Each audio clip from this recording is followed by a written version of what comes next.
มาฮู้จักกับคำศัพท์ภาษาลาวกองทัพ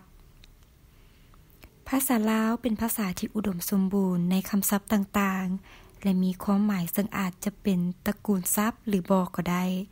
ในแต่ละคำศัพท์จะมีลักษณะในตัวของมันเอง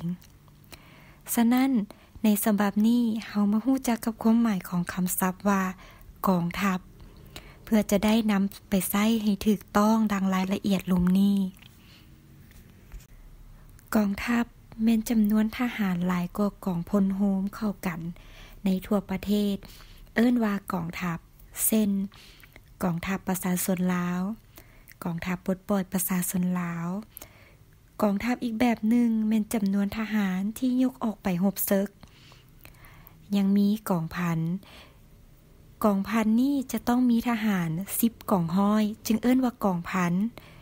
ส่วนกองพลแม้นจะต้องมีทหารถึง10กองพันจึงเอิ้นว่ากองพลสำหรับกองร้อยนี่จะต้องมีจำนวนทหารถึง100คน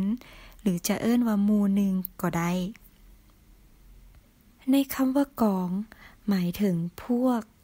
หมู่เราหรือจะแปลว่าบริขารเครื่องของที่จัดไว้เพื่อเฮ็ดบุญเอิ้นว่ากองบุญเช่น